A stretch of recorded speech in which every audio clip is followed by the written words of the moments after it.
Mesdames et messieurs, bonjour. Bienvenue à une autre émission du Le Monde canin de Jessica. Aujourd'hui, on va parler des méthodes d'entraînement à privilégier. Alors, Oui. c'est comme ça, je pense que tout le monde va vouloir savoir ça. Alors, c'est quoi exactement?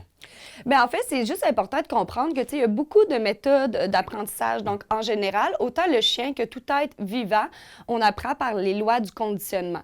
Que ce soit le conditionnement classique, que ce soit le conditionnement opérant. C'est sûr, là, je vais en parler vaguement parce qu'on pourrait parler des heures et des heures et des heures de conditionnement. Et encore aujourd'hui, c'est des méthodes qui sont encore à l'étude. Donc, même moi, dans toutes mes formations, on en parle, on l'explique, mais bon, ça va beaucoup plus loin, puis c'est quelque chose qu'on pourrait parler pendant des heures. Mais c'est important de comprendre que quand on parle, en fait, du conditionnement classique, ce que c'est le conditionnement classique, c'est vraiment la méthode d'apprentissage par Pavlov. Pavlov, c'était un professionnel, lui, qui a fait des études et qui s'est rendu compte, je ne sais pas si tu as déjà entendu un petit peu, là, des fois à l'école, on entend ça. Lui, il sonnait la cloche dans ses études, puis il donnait de la nourriture tout de suite au chien par la suite. Donc, à force que ça soit répété et constant, suite à plusieurs semaines, voire plusieurs mois, je n'ai pas non plus regardé l'étude là, personnellement, mais il s'est rendu compte que les chiens étaient capables d'apprentissage à force que s'il y a toujours un événement qui est constant, qui apporte un autre événement, donc A égale B, A plus B va égaler C, bien, le chien va finir par se rendre compte que, en fait, la cloche égale la bouffe. Parce que, à la longue, au début, les chiens n'avaient pas nécessairement d'émotion face quand ils entendaient le stimulus de la cloche. Puis, à la longue, ils ont commencé à saliver, à être surexcités, à être dans l'attente parce qu'ils savaient qu'à force que c'était toujours constant et répétitif, qu'il y allait y avoir de la nourriture. Donc, c'est là vraiment que le professionnel s'est rendu compte que le chien était capable d'apprentissage par conditionnement classique et dont tous les êtres vivants sont capables aussi. Donc, on va vraiment, nous, utiliser en tant qu'intervenant en comportement canin ces lois du conditionnement-là, ainsi que le conditionnement opérant. Dans le conditionnement opérant, c'était un professionnel, donc Skinner, lui qui a su que le chien était capable d'apprentissage aussi parce qu'on appelle en fait soit renforcement positif-négatif ou punition positive-négative. Donc, le chien avait une incidence sur ses comportements. Donc, souvent, comme je l'ai déjà mentionné dans les autres podcasts, on voit que le chien, oui, ses comportements vont être dictés par sa chance de réussite aussi. Donc, il fait des comportements pour obtenir, pour éviter.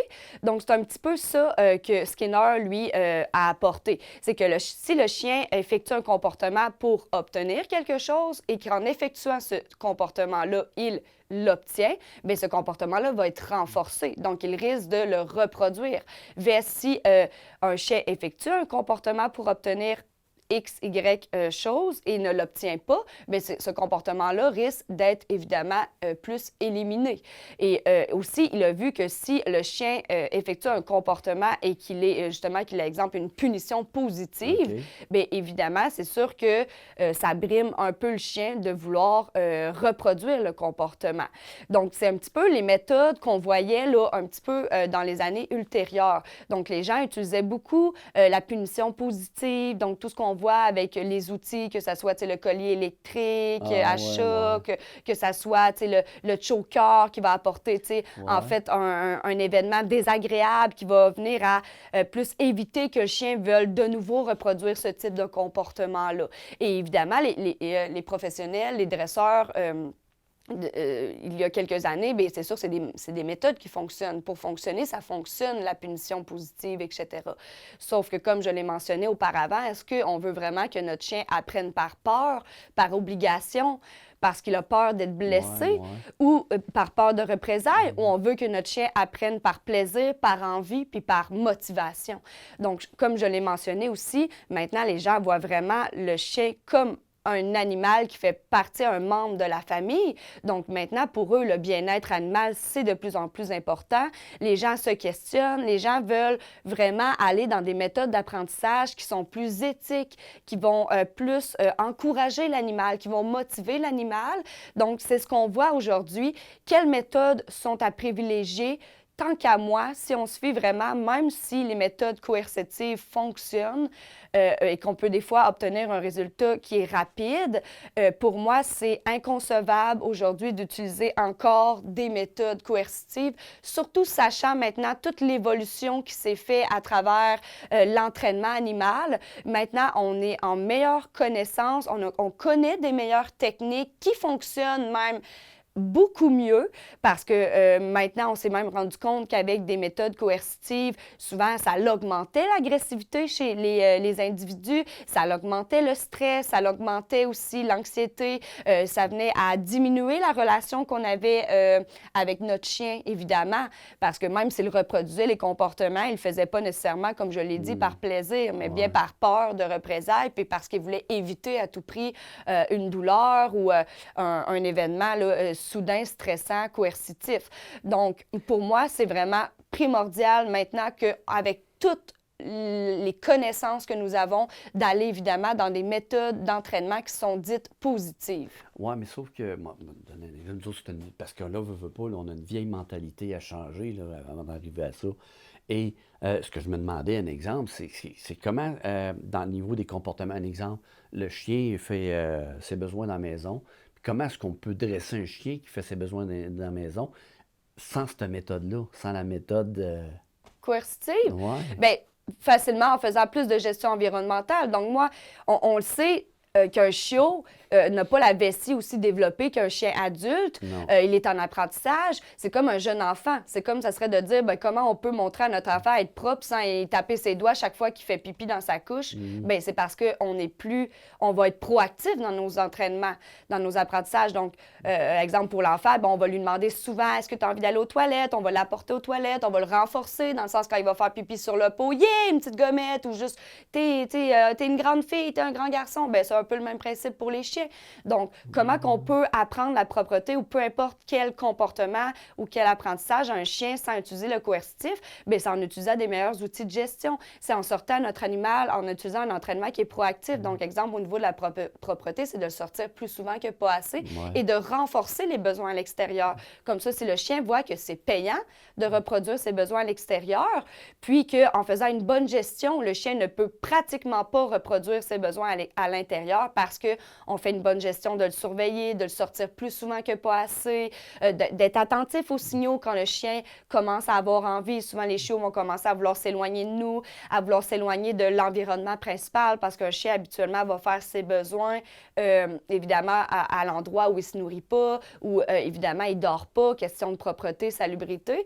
Donc, dès qu'on voit ces premiers signaux précurseurs-là, il va sentir le sol, va commencer à tourner en cercle. Bien évidemment, oui, c'est d'être proactif et de le sortir pour, évidemment, le plus souvent possible pour que plus il fait ses besoins à l'extérieur, plus on les renforce, plus il veut les faire à l'extérieur, plus il va demander la porte, évidemment, et vouloir aller les faire à l'extérieur. Donc, c'est juste d'inculquer, en fait, des bonnes habitudes de vie. Et ça part principalement avec une bonne gestion environnementale et une bonne observation de son animal, étant attentif aussi, évidemment, à celui-ci, puis aux signaux précurseurs, autant dans n'importe quel comportement qu'on veut éviter, là, que ce soit la malpropreté ou peu importe quoi. Là. Donc, c'est d'investir beaucoup plus de temps. Oui, c'est sûr que quand on va dans les méthodes, en fait, dites positives, c'est sûr que parfois, ça peut demander un petit peu plus de temps parce que, mais pour avoir une relation qui est 100 fois plus forte avec son animal, qui est basée sur des liens de confiance, une base de respect mutuel, une base aussi où notre animal va vouloir, comme je l'ai dit, apprendre par plaisir puis par envie, bien, ça vaut des fois le travail un petit peu supplémentaire qu'on pourrait, évidemment, sinon, bien, qu'on veut, évidemment. Là. Donc, pour moi, c'est très important. Puis, c'est de miser, en fait, sur des méthodes maintenant qui sont éthiques. On sait que maintenant, le bien-être animal, l'animal a ses propres émotions, ses propres ressentis, est un animal à part entière, un être à part entière, pardon. Donc, c'est vraiment très important aussi, je crois, d'aller dans des méthodes éthiques. Puis, en tant qu'humain qui est très, on pourrait dire, humanisé, c'est important, je crois, là, d'aller dans des meilleures méthodes, évidemment. Là. Et puis, là, on parle ici de type d'apprentissage, un chien comment est-ce qu'un chien apprend, là? Oui. Ben, en fait, c'est ça. On a vraiment les lois de l'apprentissage qui sont le conditionnement, donc autant conditionnement classique que conditionnement opérant. Et par la suite, on a vraiment les méthodes d'entraînement qui sont celles qu'on va utiliser à notre avantage pour créer des apprentissages, des entraînements. Donc là, on peut voir la méthode d'entraînement à l'aide du leurre, qui est vraiment de leurrer l'animal à obtenir des comportements puis les renforcer. On a la méthode d'entraînement aussi qu'on appelle qui est la capture, qui est de capturer les bons comportements que notre animal nous offre volontairement. Donc, si on les renforce, ces comportements-là, le chien va de nouveau les reproduire autant dans certaines situations propices qui sont renforcées que tout court, il va reproduire davantage les comportements pour lesquels il est renforcé. Donc, c'est de renforcer les comportements volontaires de son animal. Et c'est une super belle méthode d'entraînement, qui permet vraiment de créer des beaux apprentissages également. Et évidemment, on a aussi la méthode d'entraînement qu'on appelle qui est le façonnement, qui demande souvent l'outil du cliqueur. Le cliqueur étant un super bel outil aussi pour créer de super bels apprentissages, mais souvent, c'est une méthode qui est un petit peu plus poussée. Et là, je n'entrerai pas dans les détails parce que, comme je l'ai dit, autant au niveau des méthodes d'entraînement que des méthodes d'apprentissage, on pourrait en parler pendant des heures et encore aujourd'hui, tu sais, j'en apprends davantage sur ces méthodes-là. Donc, ça serait peut-être un peu trop poussé pour là, le 30 minutes qu'on a présentement, mais évidemment, là, s'il y a d'autres saisons à venir, c'est sûr qu'on va les aborder là, plus en détail, plus en profondeur, comme évidemment, on va plus aller aussi dans de l'apprentissage, dans de l'entraînement animal, évidemment. Là. Mais peux-tu me donner rien qu'un exemple, là? Exemple, dans n'importe quel apprentissage qu'on veut faire, exemple, on veut apprendre au chien à s'asseoir. Normalement, moi, ce que j'aime faire, c'est qu'on va vraiment là, utiliser plus les méthodes d'entraînement. Donc, exemple, je vais renforcer quand le chien va s'asseoir par lui-même à l'aide de la capture. Et aussi, je peux leurrer. Donc, lui montrer que de s'asseoir en présence de l'humain, exemple, au lieu de sauter, c'est plus payant pour obtenir que ça soit le renforcement peut être autant de la nourriture, ça peut être du contact si c'est ce que le chien recherchait, ça peut être aussi un leurre d'odeur qu'on lui laisse sentir, ça peut être un renforcement aussi juste vocal, ça peut être un renforcement de jeu, mais dans tous les cas, le chien va apprendre que c'est plus payant de s'asseoir face à l'humain s'il veut obtenir un contact, que ce soit un contact juste d'attention, que ce soit un contact de jeu, que ce soit parce qu'il veut quelque chose qu'on a dans les mains, mais il va apprendre que c'est beaucoup plus payant de s'asseoir que de sauter. Parce qu'on saute, moi, exemple, quand il va sauter, je vais l'ignorer et je ne créerai aucun renforcement. Donc, l'animal, s'il sautait pour obtenir mon contact, pour obtenir le jouet ou la gâterie que j'avais dans les mains, pour obtenir mon attention, s'il voit que quand il saute, il n'obtient jamais rien de tout ça, mais quand il s'assoit, il obtient tout ça. Il va y aller avec le comportement qui lui permet d'obtenir. Donc, c'est vraiment... puis là, on va utiliser un petit peu à travers ça, justement, le renforcement positif qui est au niveau de Skinner et aussi tout ce qui est au niveau aussi des autres types de renforcement. Mais moi, c'est sûr que je travaille aucunement, évidemment, avec tout ce qui est au niveau de la punition positive, là.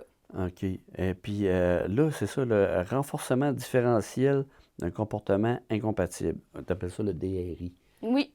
C'est quoi? Bien, ça, c'est un petit peu aussi plus poussé, mais je voulais que les gens voient. C'est souvent ce qu'on va utiliser le plus, c'est les renforcements différentiels. Donc, on va apprendre un comportement qui est à l'opposé de ce que le chien reproduit. Donc, un petit peu, si je vais avec le même exemple du chien qui saute, bien, le renforcement différentiel, c'est vraiment de lui apprendre un assis parce que c'est un comportement qui est complètement à l'opposé du chien qui saute. Donc, c'est vraiment d'apprendre un comportement qui est justement différent de celui qu'on veut essayer d'éliminer, là. OK, parce que là, ici, tu as le renforcement différentiel d'un comportement alternatif. Oui, alternatif, ça serait d'apprendre un autre comportement. Donc, il n'est pas différent à l'opposé de celui-là, mais qui serait différent. Donc, au lieu de sauter, bien, ça pourrait être juste de ne pas sauter ou de t'éloigner ou de me regarder ou n'importe quel autre comportement, mais qui n'est pas comme à l'opposé complètement là, de ce qu'on voit, là.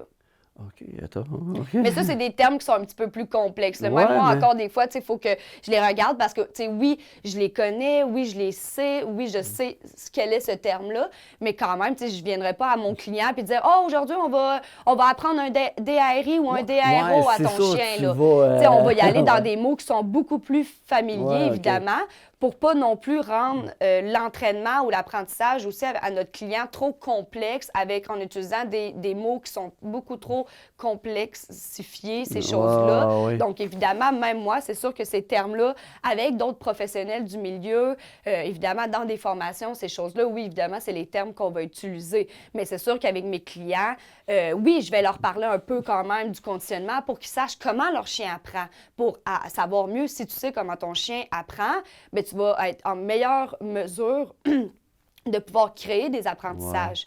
Mais c'est sûr que je ne commencerai pas non plus à tout leur décortiquer, en fait, pour qu'ils deviennent eux-mêmes intervenants en comportement canin, puis savent tout c'est quoi, OK, le conditionnement classique, le conditionnement opérant, qui savent tout c'est quoi les méthodes d'entraînement, qui savent c'est quoi justement un DRI, un DRO, on n'a pas besoin de ça pour avoir un chien, dans le fond. Un pas DRA, tu sais, non, c'est ça. Okay. Mais c'est juste que pour les gens, sachent un petit peu quand même, parce que si tu sais comment ton chien apprend, si tu sais comment entraîner ton chien, parce que tu as d'autres méthodes pour t'aider, donc le leurre, la capture, le façonnement, etc., bien, c'est sûr que tu as plus d'outils dans ton sac. Si tu as plus d'outils dans ton sac, bien, c'est sûr que tu vas aller dans un meilleur entraînement, dans des meilleurs apprentissages. Donc, au final, tu vas mettre moins de temps, mais tu vas avoir plus de résultats. Puis c'est ce que je veux que les gens, mes clients, en fait, aillent dans leur... tous ces outils-là pour s'aider, dans le fond, puis s'appuyer dans leurs entraînements, leurs apprentissages. Puis le tout, dans le fond, de rendre ça, surtout le plus important, le fun, intéressant, stimulant, enrichissant, autant pour le propriétaire de chien que le chien directement. Là. OK. Puis là, tu dis, on n'apprend pas un chien à s'asseoir, à se coucher. Oui. Bien ça, je pense qu'on en a déjà un petit peu parlé dans les autres podcasts, mais non, tu sais, ces comportements-là, on n'apprend pas un chien à s'asseoir, on n'apprend pas un chien à se coucher. Tu sais, c'est des comportements que le chien fait déjà naturellement. Ce qu'on doit, c'est les renforcer et les apprendre sur un marqueur étant la commande. Donc, le chien associe que quand assis, c'est de s'asseoir, puis c'est payant quand je dis assis, de t'asseoir. Donc, souvent, là, on va combiner un petit peu, justement, le conditionnement classique. Donc, au lieu que ça soit une cloche, bien, c'est vraiment mon mot « assis » qui vient associer que si le chien s'assoit, donc vous savez, du conditionnement opérant, ça va être payant. Donc, c'est un petit peu ça, là. Mais donc, au fond, il faut que le chien associe le mot à l'action. Mais on n'apprend pas un chien à s'asseoir, à venir à nous, à se coucher. C'est des comportements naturels chez le chien. Donc, tous les comportements naturels qu'on retrouve, qui sont souvent les commandements qu'on dit de base, donc le rappel, le assis, le coucher, ces choses-là, le chien le sait déjà, le fait naturellement. Ce qu'on doit apprendre, c'est qu'il associe la commande à l'action. Évidemment, quand on va dans des apprentissages plus poussés, comme apprendre, exemple, un chien à faire le mort, à faire le beau, c'est sûr que c'est des comportements qui sont moins naturels, donc ça va demander un petit peu plus d'entraînement. Donc, c'est là qu'on va utiliser un petit peu plus nos méthodes d'entraînement puis d'apprentissage, évidemment, également. Et... c'est sûr que quand on va jouer un petit peu plus aussi avec le conditionnement classique aussi, ça va être plus par rapport à des comportements qui sont créés par une émotion. Donc, tu sais, quand on parle d'agressivité, réactivité, anxiété, ces choses-là, bien souvent, si le chien reproduit des comportements agressifs parce qu'il il a une association négative face au stimulus, que ce soit, exemple, bon, bien, il est agressif avec les autres chiens. Bien, souvent, pourquoi il est agressif avec les autres chiens? Souvent, bien, en fait, dans tous les cas, c'est parce qu'il y a une émotion négative qui est reliée aux autres chiens. Donc là, ce n'est pas seulement d'apprendre un nouveau comportement au chien. Parce que si j'apprends au chien juste qu'au lieu d'attaquer, tu dois t'éloigner, ça va fonctionner d'une certaine manière. Mais si je ne viens pas à changer l'émotion du chien, que le chien, finalement, associe, puis son association, qu'il associe que, finalement, hey, les autres congénères, c'est payant, puis c'est le fun d'en voir, puis ça fait pas peur. Au contraire, c'est positif. Bien, c'est sûr que je vais toujours avoir des comportements qui vont être un peu négatifs parce que je n'aurai pas changé l'émotion. Donc, nous, c'est ça qui est vraiment aussi important en tant qu'intervenant en comportement canin, c'est de changer l'émotion, changer l'association qui est reliée aussi au stimulus. Parce que si je ne mets pas l'accent là-dessus, bien, mon chien va toujours reproduire des comportements de peur, de stress, d'anxiété, parce que je n'aurai pas changé l'association et l'émotion qu'il y a par rapport au stimulus. Donc, pour moi, c'est vraiment important aussi de miser là-dessus. Donc, si j'ai le choix entre apprendre des comportements qui sont plus appropriés au chien ou changer son émotion, son association, c'est sûr que je vais miser sur changer son émotion, son association. Évidemment, moi, je combine les deux. Donc, j'apprends des comportements qui sont plus souhaitables au chien. Si tu n'es pas à l'aise, au lieu d'attaquer, tu peux te retirer. Et tu vois, gars, le stimulus s'approche pas et quand même, tu obtiens ce que tu veux, qui est de mettre de la distance entre toi, exemple, l'autre chien dans cette situation-là.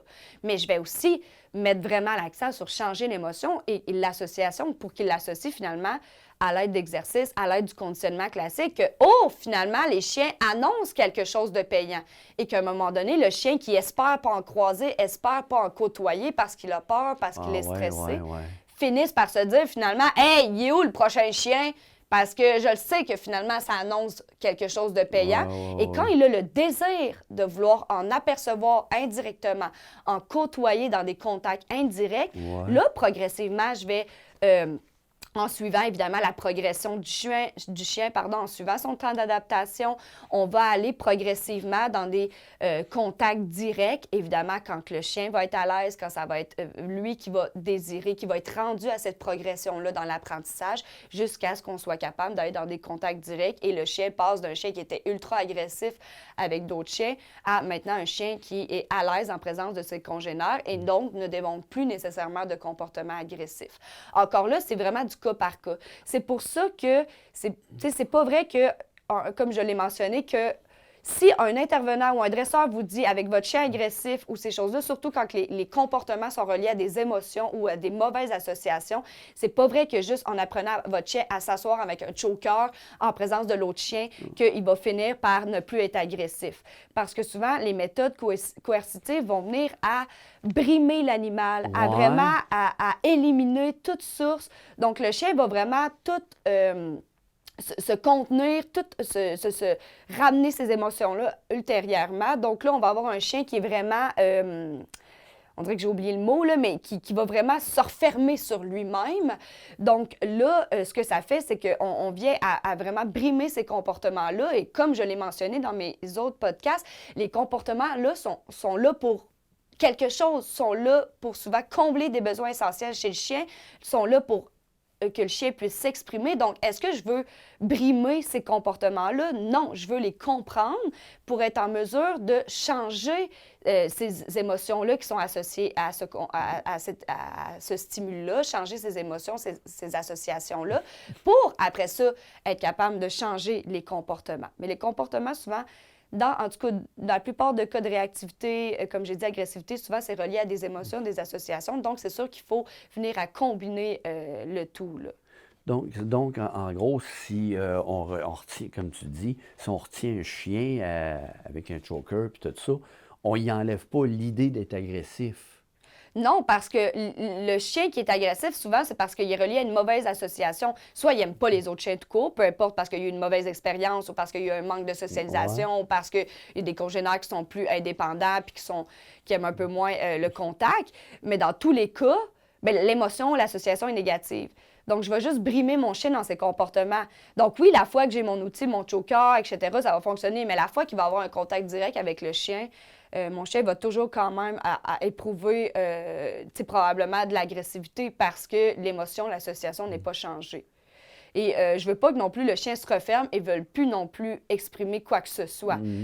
Pour moi, ça, c'est vraiment de brimer l'animal dans ses besoins essentiels, de ne pas l'écouter et d'utiliser une technique qui est facile. C'est facile, puis tout le monde peut faire ça, tirer sur un choker ou avoir un collier électrique, puis dès que son chien reproduit un jappement parce qu'on veut qu'il arrête de japper, de le soincer ou de le tirer avec le choker. Puis sur le coup, oui, c'est sûr que s'il associe que quand je jappe, ça me fait mal, ça se peut qu'ils veulent arrêter de japper, mais pourquoi il jappe?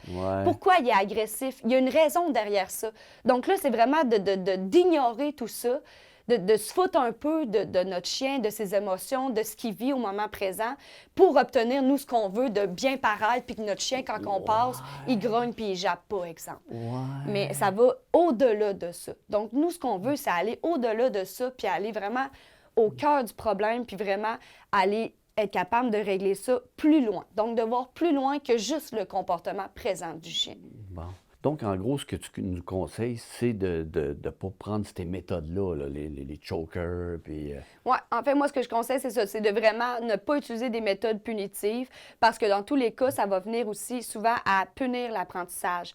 Donc, tu sais, une erreur, une fois de temps en temps, que le chien reproduit, c'est bon, tu sais, toutes les erreurs sont bonnes pour l'apprentissage. Mais...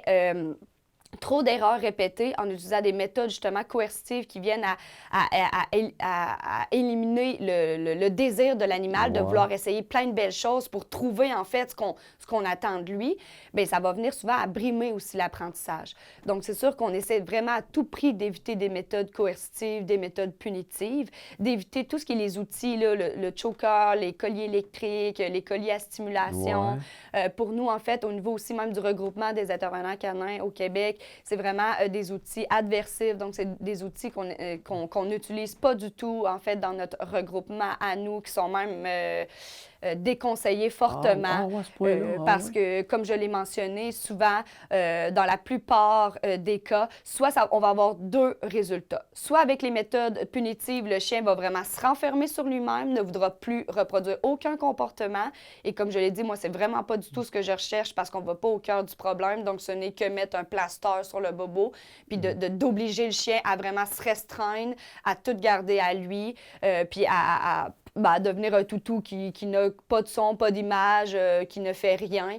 Et ça, souvent, on voit ça chez les gens qui utilisent les dresseurs, etc., qui utilisent des méthodes punitives. Si vous regardez bien le langage corporel du chien, le chien est toujours brimé, ne fera jamais rien. Souvent, les gens vont dire « Oh, un bon chien, hey, il marche au pied, hey, il te suit, il regarde rien, il a de l'intérêt pour rien, il ne fait que penser à toi. » Ben moi aussi, je penserais qu'à ma personne, ça, à chaque fois, elle me donnerait un coup de choker dans le cou, un gros choc électrique chaque fois que je ferais autre chose. Donc, c'est des chiens qui se renferment sur eux, qui ont aucune... qui vont développer souvent de l'apathie, qui n'ont aucune joie de vivre, qui vont vraiment juste attendre, puis écouter au moins de commandements parce qu'ils ont assez peur de représailles. Donc, pour moi, c'est vraiment pas éthique. C'est vraiment pas quelque chose. Puis je pense qu'aujourd'hui, nos animaux, on veut utiliser... On veut leur bien-être, on veut qu'ils soient heureux.